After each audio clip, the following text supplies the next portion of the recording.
everyone. My name is Fuat Kozluklu. I'm a journalist. I'm a TV news presenter, let me say. But I mean, I was a photojournalist for a while, let's say not more than 4 or 5 years. Well, I was not a good photojournalist, and I just witnessed some of the historical events, let's say Gulf War, American invasion to Iraq, and also I covered the war in Kosovo. I covered the refugee crisis in Kosovo also too. This project called Exodus Deja VU, and unfortunately, COVID-19 forced this project to be online.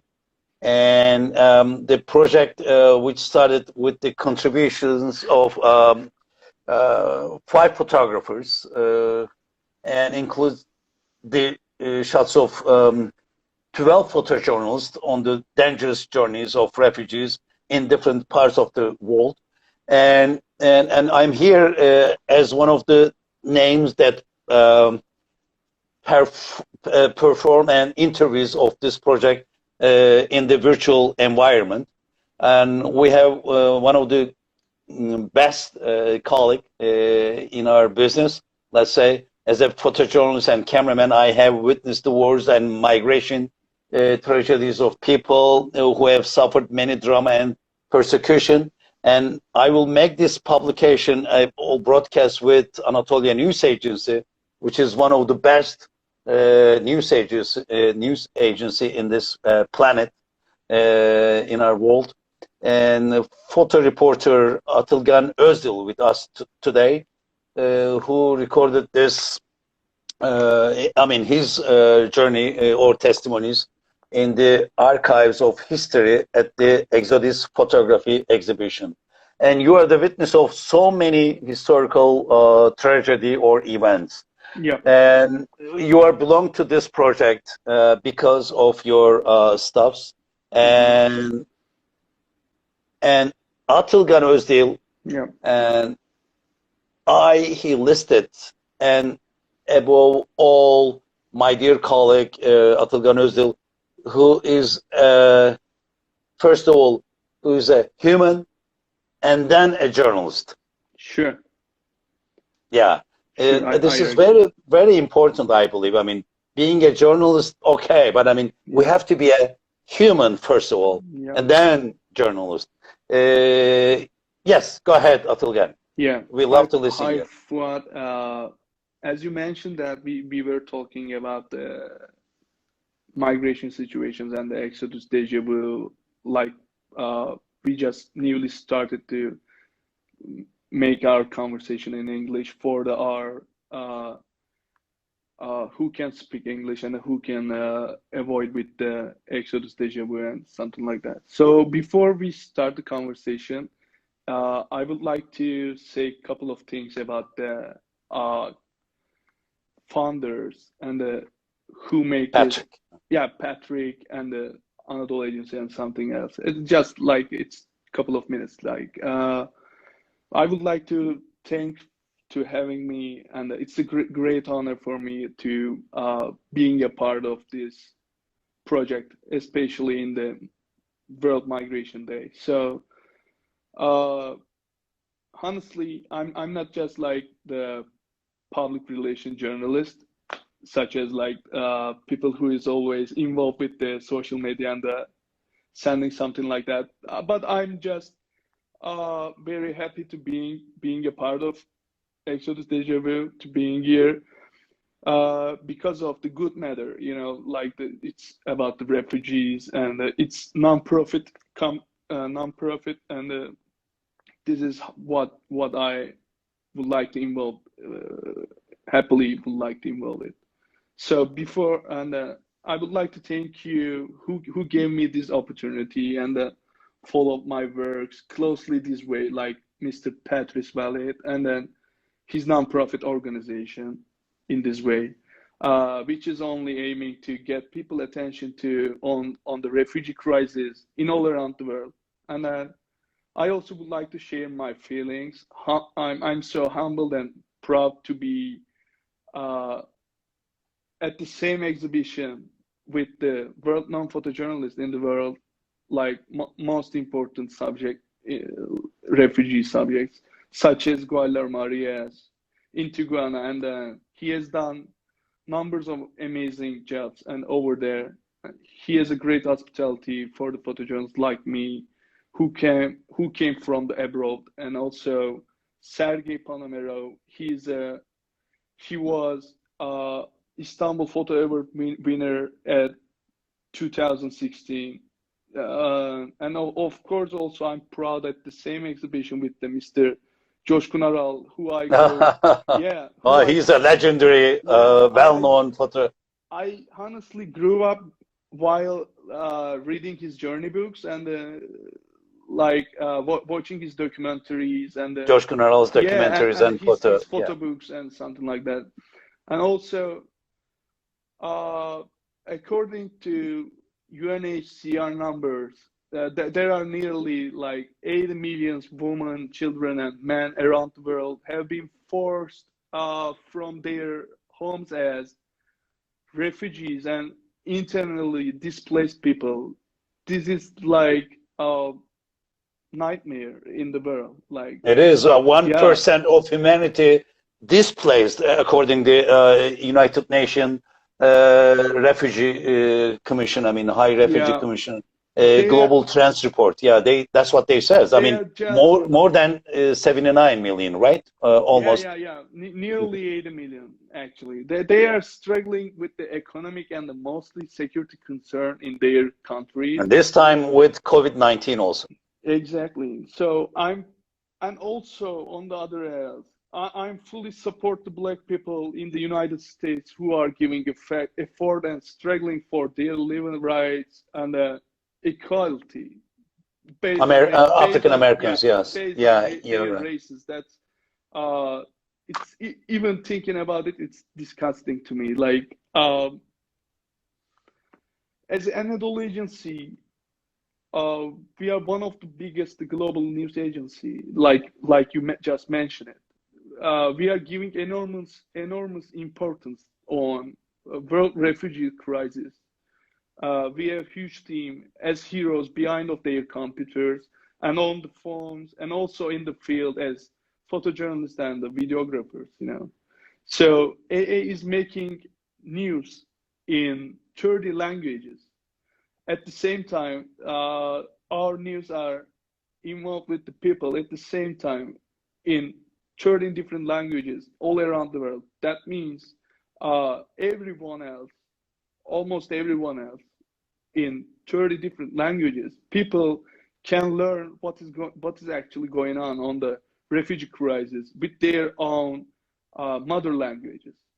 As Right. I'm like as a member of another agency, we are covering refugee crisis in all around the world, internally displaced people from the Myanmar to Syria, Mexico to Greece, and the Yemen to Libya, and also it's also happening in Europe, you know. So people are just forced to leave from their countries because of persecution, violence, to the hope to build up a new future, maybe for their children. The future, uh, the future has been stolen from the biggest countries for these refugees. I mean, uh, from it has stolen from the war machines for different reasons. Is this people are guilty because only they have fossil-based sources in their country, or they have gold? Is that it is? So these people are guilty because their country has gold? I don't think so. These people are dying, suffering, torturing. They only want to get back their stolen future from the countries like Absolutely. United States. They're Uh, gonna live forever with that pain and tragedy. I mean, they cannot delete those memories. And exactly. They only need is a good healthcare, uh, like burn rights, maybe. They just want a good care and That's it. Yeah, that's it. Okay. I mean, we are also human beings. You know, Yeah, we are yeah, witnessing, their tragedy, but also impact our psychology a lot. yeah, If I ask about difficulties for a journalist, I mean, photojournalist yeah, especially, to yeah, work in high risk areas, what yeah. can you say? Uh, it's like Because one of our colleagues, I mean, who lives in Paris, I don't know whether still he lives in Paris or not, yeah, Anatolia News Agency yeah, photographer, I mean, yeah, almost lost, I mean, one of his eye. I yeah. mean, He's like, I yeah, mean, he can't see like 80 or 90%. yeah, He 80%, I lost guess. his vision. Yeah. He just the story is he got shot by uh French police. gas canister by shot it by the French police. And also during that time he was covering his faces with a gas mask. Gas mask has uh like a very powerful glass on it. Like They didn't protect him, yeah, it didn't protect him unfortunately. because probably The that most guy powerful, I yeah mean, yeah rifle they in used. my mindset, like I'm just thinking about it. Uh, cop must be aiming him to hit him on his eye. You know, Mhm. it's like direct shot to his eye because he's covering what's going on actually, like what the cops doing it. So so I think that's why. On So purpose, they yeah, target it's him. purposely probably. Yeah, I'm just like I don't know. My mental is just say that like it's probably might be purposely shot by on his eye. So uh photojournalists are struggling with the under harsh conditions in several countries in several situations like migration crisis, maybe civil war. It's just happening in Syria, and the other countries like Libya, you know, and then they are just got involved with the several difficulties, and they has to like save their minds, you know, like because Right. we are just like we are just only a person, you know. It's only How long you person. been in this business? It's I mean, how many years? sorry, where How many years you are in photojournalism?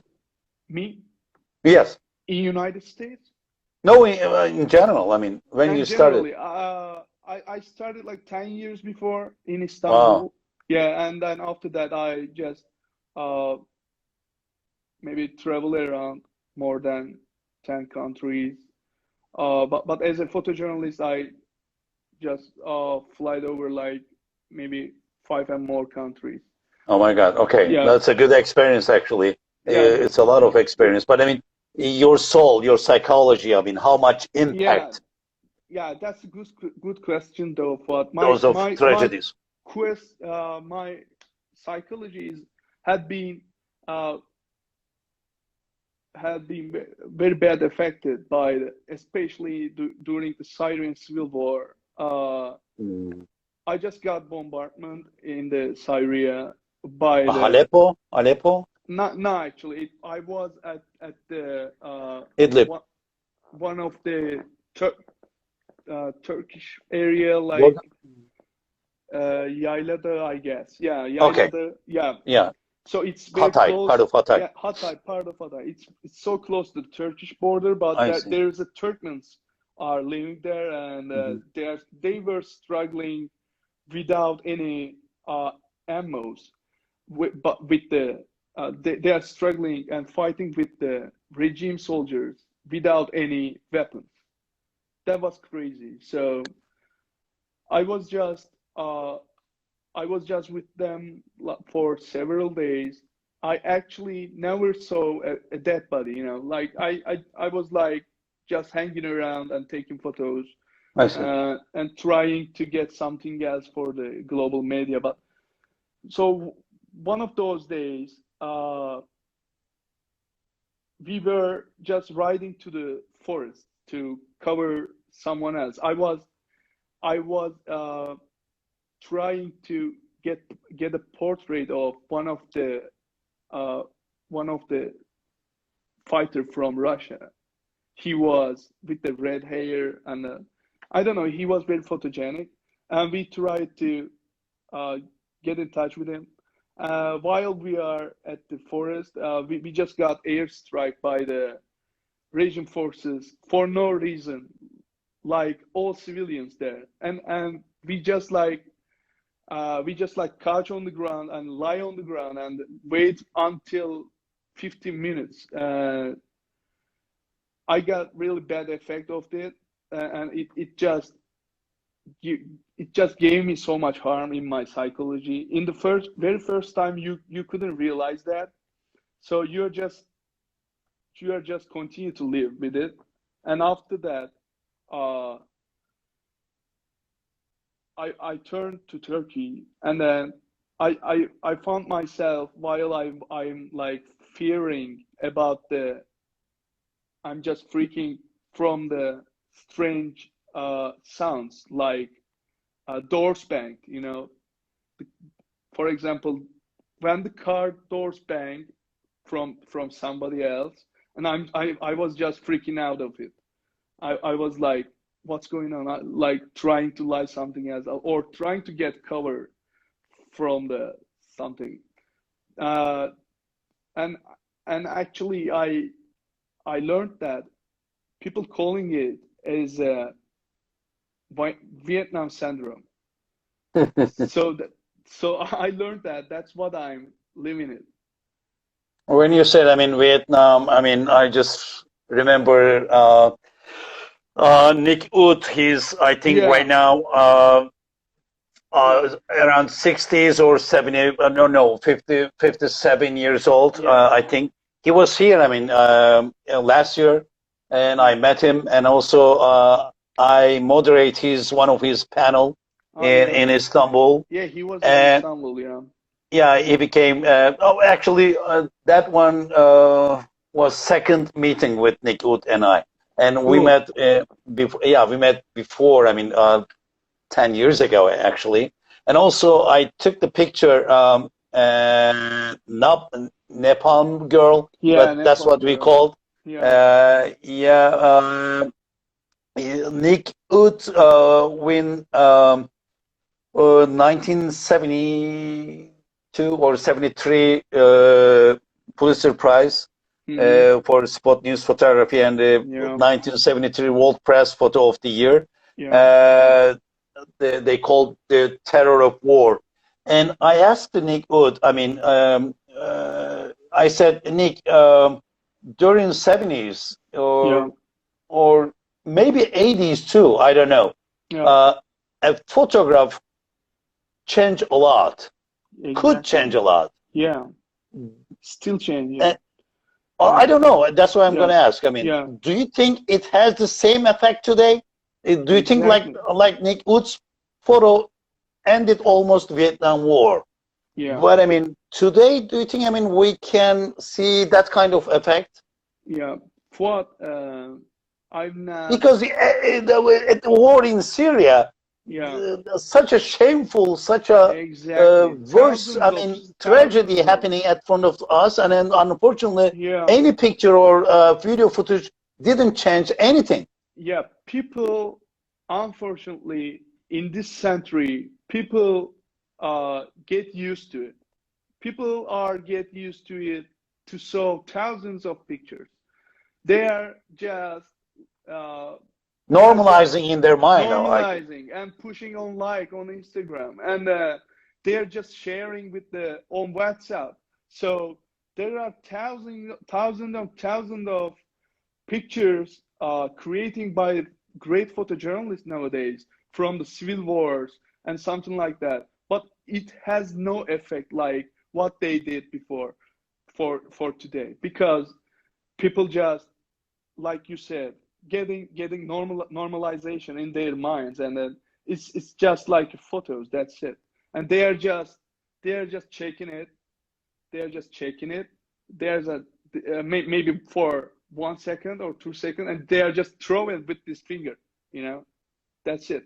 Right. Unfortunately. Unfortunately, I'm not so Yeah. optimistic nowadays, especially on this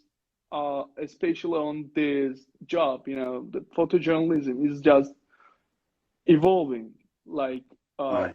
something different, like visual journalism today, Mhm. maybe, and after that, who knows? Maybe it's just, I don't know. People can use it. People consume it very, very soon, and like that's it.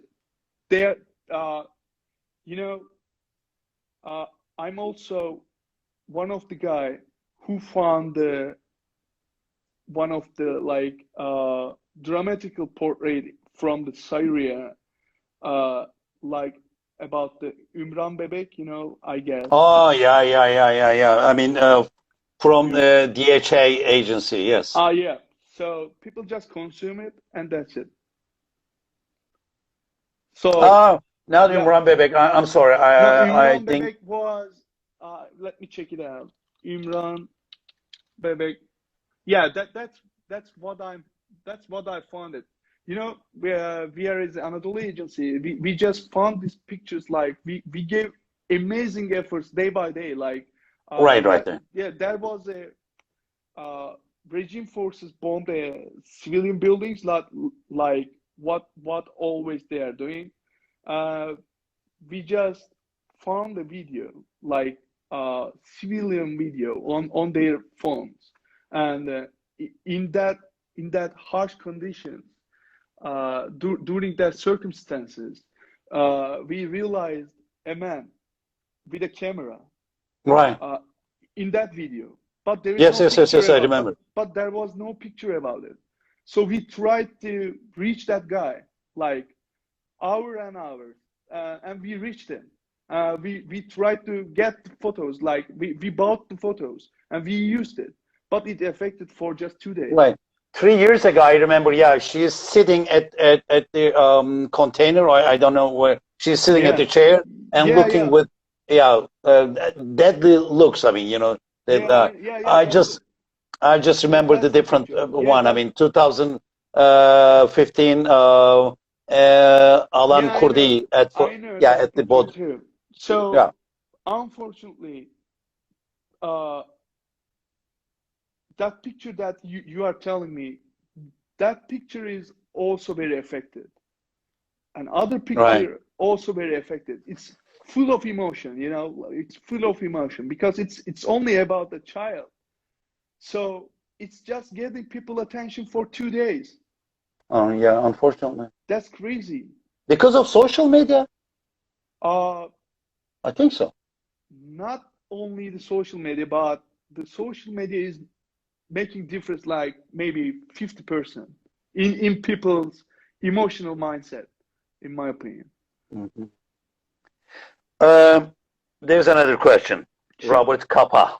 Yeah.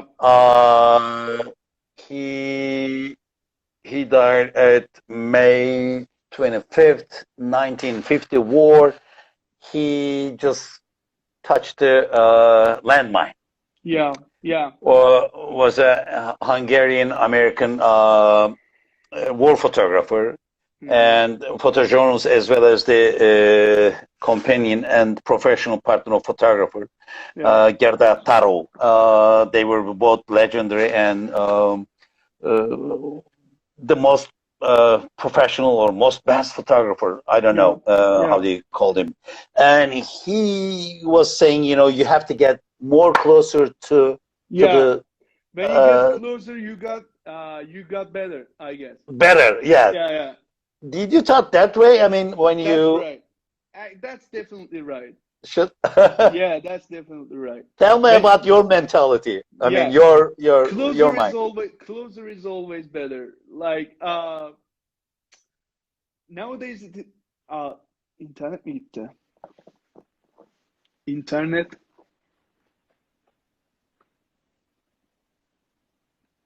Fuat abi. İnternet gitti galiba. You got such a shame. I mean, I just lost the connection. Oh, go ahead. All right. Closer, getting closer to the. Yeah, getting closer is better. Like, I think that's true because uh, I don't know why. It's probably about the wide angles, probably because Oh, well, wide. I tried to get closer, but I mean, my Yeah, my arm yeah. broke by the police. I mean, Some 1989. I tried to get closer to the event, but unfortunately, it sometimes, didn't work. yeah, sometimes getting closer is making so much trouble to you. Like, but the good things, while you are getting closer, you are using the wide angle. So that means in your frame that there will be so much stuff in it. You know, Right. while you are using telelenses, you only got maybe only subject and that's it. So maybe that's why, especially in the war zone, uh, getting closer is giving so much tips on about the subject. Like maybe maybe someone crying at the out of the subject, and I don't know. It's giving more opportunity to get. You know, maybe that's why. But sometimes it's actually uh, depends on how you are comfortable to get taking pictures, and Hmm. it depends on your mind. You know, during my New York time, I was covering the uh, Harvey Weinstein Hmm. while his first trial, by the way, his first trial, he was just caught by the police, and he was coming to the New York Police Department with the police, and that's the great picture, you know. And we were just uh, waiting there at 4 a.m. with the other photojournalists. I just gone there from the New Jersey by using Uber, and then I found there maybe maybe four photojournalists, maybe 10 photojournalists at 4 a.m. Hmm. It get crowded after hour by hours. So it get crowded like 1 hour later to 40, and 1 hour later to 100, 1 hour later to 100 and off. Like that's crazy. Whole the New York journalists are just invading, like they were running there, and I tried to, like, you know, find an angle to taking his pictures, and I tried so hard, and then I found my angles eventually. But even I came there like 4 a.m. But nobody cares, you know. Wow. So first thing I did, I took his picture with the wide angle, and then after that I just sent the photos to my agency as much as I can get. So as fast as I can. So I just sent it, and I tried to find out a new angle to take his pictures. The only thing in my mind over there, I'm like, I was thinking like, wow, there's 44, maybe 400 journalists trying to get pictures here. So I have to be a Oh my different. God. Yeah, I have Wow. to be different because I have no friend there. I was just taking photos on my own, you know. Nobody. Usually, the other agencies coming there with six different photojournalists for Yeah. like Yeah. Associated Press showing up exactly with five or six Associated guys. Press and the Reuters and Reuters. EPA and other guys. And as Anadolu agency, we are just we are just in competition with them, but only with one photojournalist, and we have to uh, we have to be different from them, like Right. trying to be a different from the 400 other photojournalists, and Yeah. You have to catch the best one. Yeah. they The different, they yeah unique one. they all the best at their jobs though. This is New York, you know, like. So I just tried to find out a new direction to get, and I just looking around, and I found like fences on the park, like just imagine that the police fences is here and on a wall, and there's other fences on the wall. So I just thought I need to climb it. I need to climb on it. because I need to be different, and nobody can climb on it. and, and that was the toughest spot over If there. you survived in New York, if you Yeah, if you survive, survive yeah, it. if you succeed in the United States, you can succeed in everywhere. I In mean, everywhere, like Frank uh, Sinatra says, and you like, are, yeah, yeah, whatever, you are one of the most successful and I best guess so. photographer Thank as a you. Turkish, Thank you. I guess so. yeah, So yeah, of course. I just So climbed many on it. American publications. I mean, so many American newspapers and other media elements published your pictures. Thank you. So I that's why, I appreciate mean, it. I'm Thank saying, you. I really appreciate it. Thank you. yeah, of course. So as a summary, I just climbed on it, and one of the guy, he just told me like, you know what, NIPD is now come here and they're gonna kick your ass. And I said why? I said why?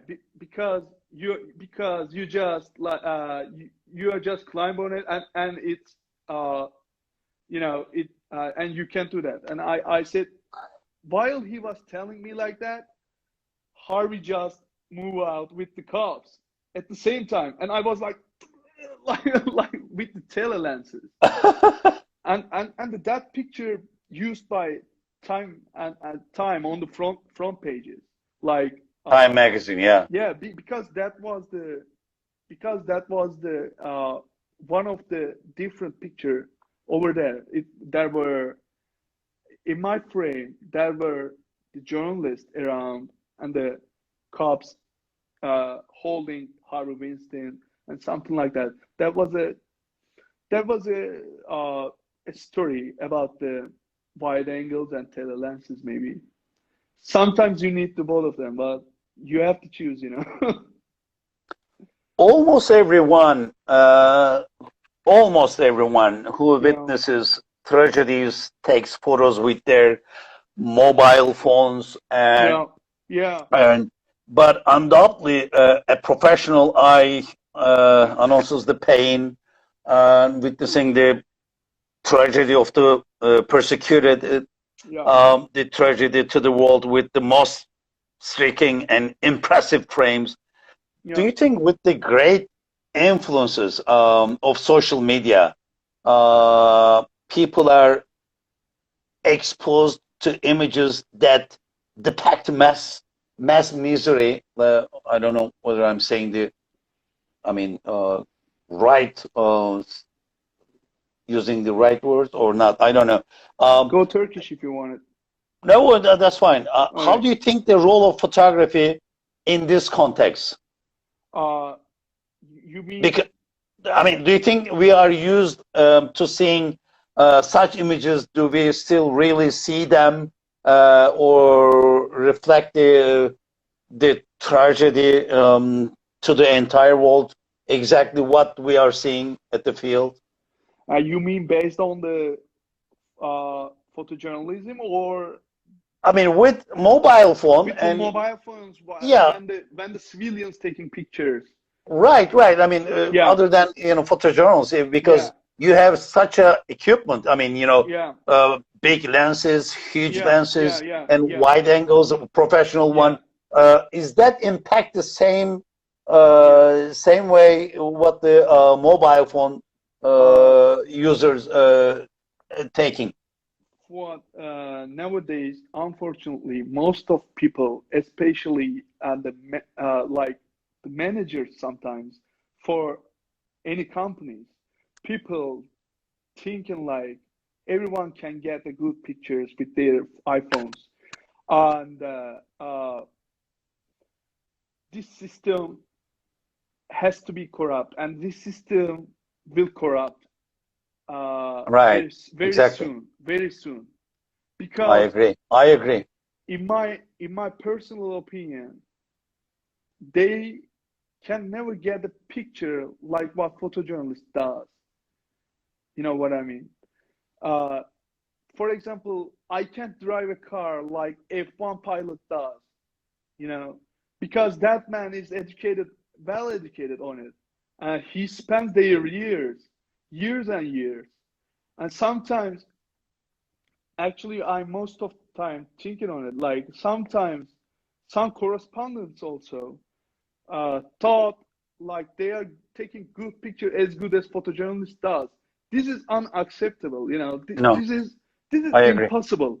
Impossible. There is no such a world. You know, you can't do that, man, because that guy is getting educated like 15 years on it. He spent his lifetime on it. He may be not get in touch with his wife because of the photojournalism, you know, Or his husband, family yeah, or yeah, husband or or whatever kid. else. Yeah. And you're just thinking like you're gonna take a good picture with your phone because it's just your phone has camera. That's impossible. That's impossible. Okay. And I guess this system will be corrupt so soon. I Uh, hope that too. Being at the right place, right time. Exactly. And yeah, how much advantage of nationality, based on your experience? I mean, it might be easy being in Turkey, in Iran, in Iraq, I don't know, in Yep. Syria. No, not Yep. Syria. I mean, being a Russian photographer will be the Yep. most easy things Yeah. to do your job. I mean, but I mean, yeah, how much advantage of nationality based on your experience, like in the United States, being a On Turkish, assignments, right? right? Yeah. Yeah. Uh, if you are a US photojournalist, that means uh, you have lots of opportunity at your job, I guess, because their companies In loves everywhere? In in everywhere. Afghanistan, in Iraq, in Syria? Uh, I guess so because like it, you know what? Still in Afghanistan, people loves to talk with the U.S. persons. Really? Yeah, it's weird, but it's going on. Like especially in Iraq, people loves them. People loves them. People Hmm. just love who get invade their countries. You know, They I've been occupied, they forced them they to occupied, divide they it. forced it, they pushed the people back to for the other countries. You know, like to the Syria maybe. US To soldier, I mean, raped and divided that country and occupied. Even that, I mean, nobody they cares. I mean, also the destroy journals your are American. history there, and but they love the Right. American guys. They are just loving. Hmm. They are fun of them. They are fun of them. They would Interesting. like to. They would like to. They love to use American cars. They love to use American glasses. That's crazy.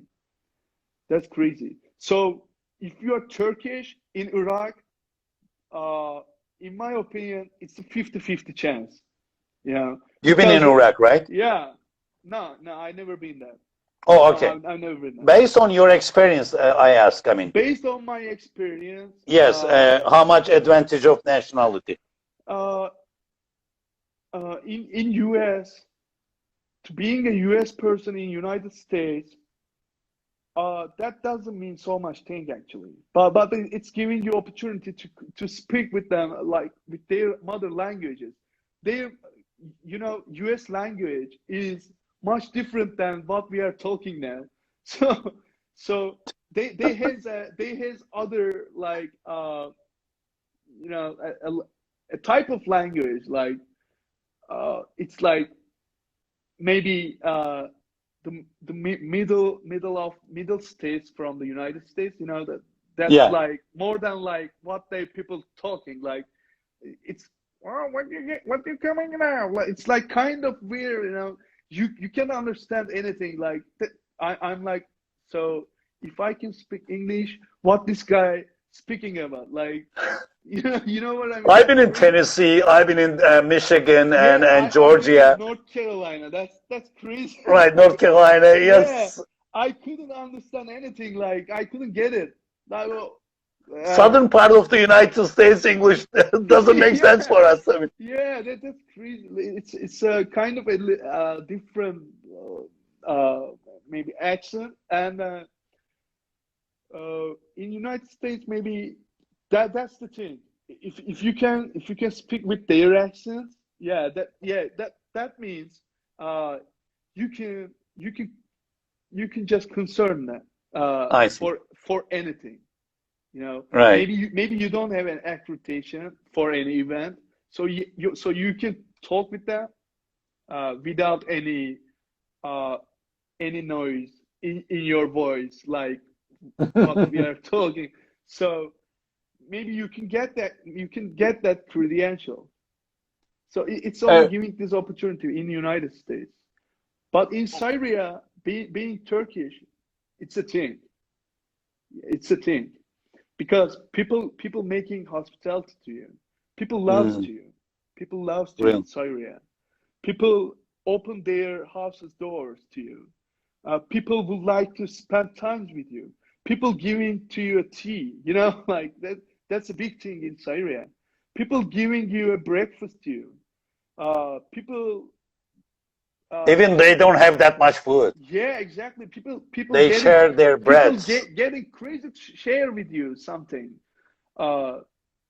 That's a great experience in Turkey, Right. in Syria, being a Turkish. I have another question. Sure. Exodus Deja VU Exhibition will change maybe some of the visitors. I mean, or who visit the exhibition, their mind or their mentality about refugees. I don't know, etc. How effective is the photography exhibition based on your observation? I mean, in New York, like, I mean, people visit the exhibitions a lot. I mean, in the United States, there are so many museums. I mean, I love it. I miss it. After 15 years, I mean, I get so excited, when see the museum. Oh my God, based on my experience in Washington, D.C., especially the Smithsonian Museum, all in New York, Metropolitan Museum, had such exhibitions. I mean, seeing that, I mean, change your cultural mind or vision a lot.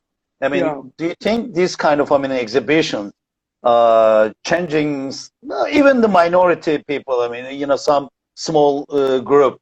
Do you think change their mind, their mentalities?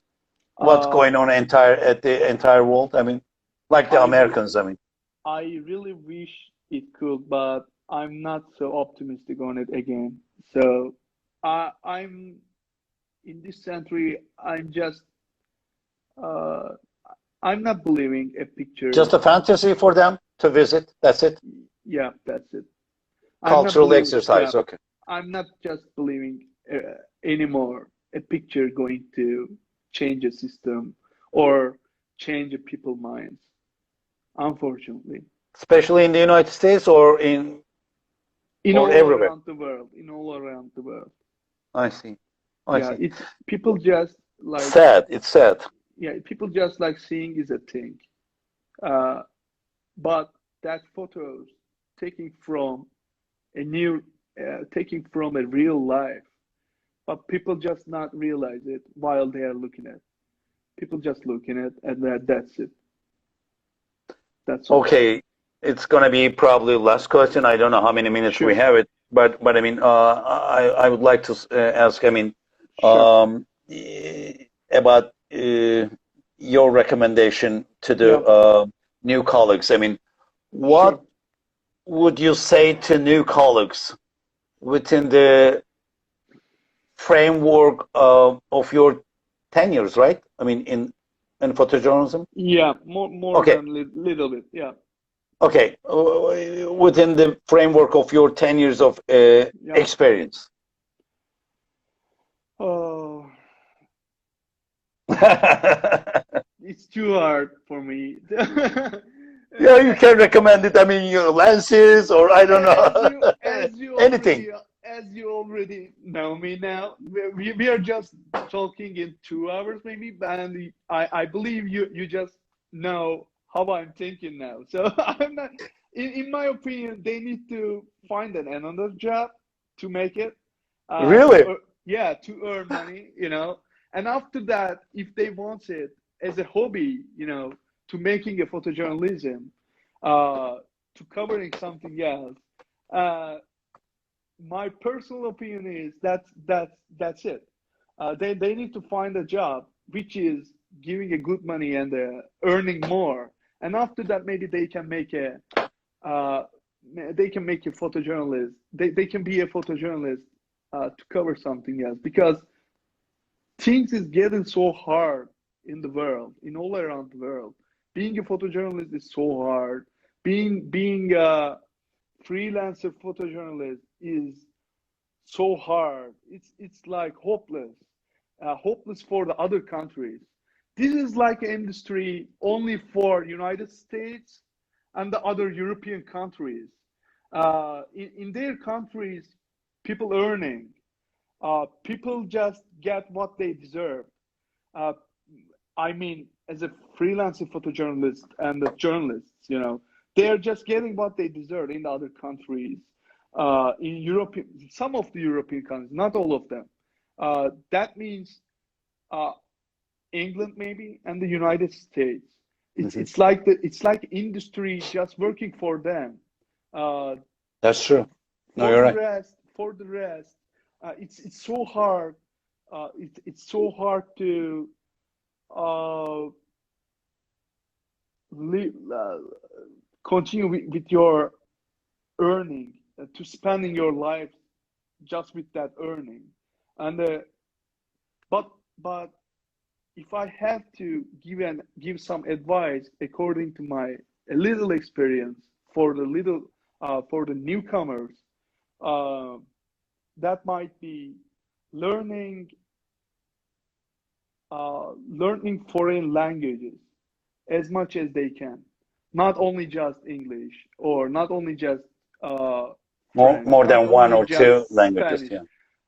Especially uh, people has to nowadays people has to know how to read and how to speak for the Asian languages also, like China and the Chinese and the Japanese Chinese. maybe, and the I don't know, maybe Korean, in my opinion. And the other thing, everyone, good or bad, can take a picture nowadays. So everyone can learn how to picture taking on YouTube. So this is not my concern. So this is not uh, the newcomers' concern. This might not be newcomers' concern. Newcomers has to focus on uh, what is going on in the world, and they have to uh, learn several foreign languages if they can. That's it. So other else is coming, like and also, in my opinion, photojournalism is just going down nowadays, like decreasing. Uh, even you can be a great photojournalist, even you can be a great whatever else, but it's just like decreasing. Only two kind of visual journalists could be survived. One of Like them I just one of them is making good public relation, I see. yeah, and the other is a visual journalism nowadays. It's like not only taking Right. photos, it's like taking also videos, making Right. video editing, uh, Hmm. speaking good languages, and also making good relations Network. with the other networks. As Right. that's it. I see. I'm just not so successful to making good networks and No, it's good. Good. No, uh, you're right. You're right. Would you risk? Would you risk your life? I mean, after explaining this kind of like a pessimistic, let's say. Well, I I just risked my life for this job like several times uh, in different countries in like when? in several manners. Like what I told in the airstrike in Syria, Right. it's one of them. Mm, We were covering the Florida hurricane with the I Vural see. uh, at 2018, and that's also very risky to cover that. Even people doesn't know what's going on after the cameras, but uh, like you are walking in the fluid, and the just electrical trafos like Right. blowing around, and then That's you're right. just, Nobody's seeing the behind yeah. the camera. And Yeah. also I got several injuries at the Really. several assignments, like Minor injuries, right? minor and major sometimes, but it's Oh okay. my God. Yeah. So But you survived. Thank God. yeah, thank God. I survived. Yeah. I have to remind you, one of our colleague, I mean, who's good friend of mine, and Yep. he was a guest of my house also. Ron Haviv. He covered Ron the Haviv. Ron Haviv. He covered the massacre. Let's say in Bosnia Herzegovina. Bosnia. Yeah. He is the most well-known witness of the Bosnian War, and his photos, tragically or dramatic photos, I mean, Yeah. explaining to the entire world how the Bosnian Muslims massacred by Yeah. Serbian fascist Yeah. and Unfortunately. Croat Yeah. militias. Yes, and Ron Haviv. He get a chance to create his own photo news agency. Wow. But right, yeah, seven photo. Oh, cool. I know. He's the Yeah. owner, founder of the agency. Wow. And after listening you, I mean, there is no such a chance to establish a new photo agency or a news organization. Actually, you have to give a lecture. I mean, you have to be a lecturer at the university also. You have to share your experience with the future of this thank you. business. Yeah, Thank you have to. As I mentioned, I'm not so good at with the public relations. Maybe Doesn't matter. You have a good experience. Maybe that's unique my experience. fault. Maybe that's my fault in this century. You know, like people maybe could be more spend their times on it. So on the other hand, for the 7 agency, I know already the 7 agency, and I think that will be a great photo agency, and it's getting day by day. So creating an agency, you know what? It's actually creating a photo agency. Actually, well, what I mentioned, it's actually for me, it's a very basic thing for me. But my only concern is, who is my consumers? You know, right? That's true. That's true. Who is Yeah, my yeah, consumers? absolutely. Who's gonna buy it? Yeah, who's gonna get it? I'm just doing the same things for the Anadolu agency. Like, I found it like 400 or more freelancer photojournalists for Anadolu agency in all around the world, like US continent and the Asia and the other else. I can do the same things for my job, and it make me proud of it. But my only concern is how many people will buy that picture.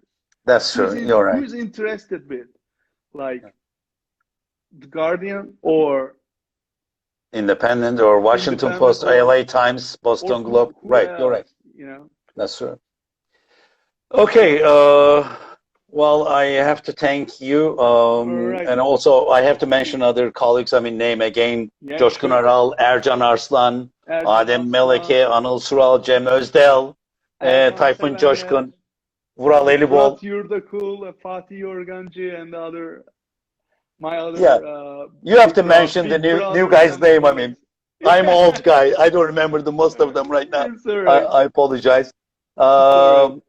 Thank you very much, Anatolia News Agency photo reporter Atilgan Odzil. Thank and you. It's my pleasure. we have to recommend. I mean, all our audience or the listeners, Exodus Deja VU has the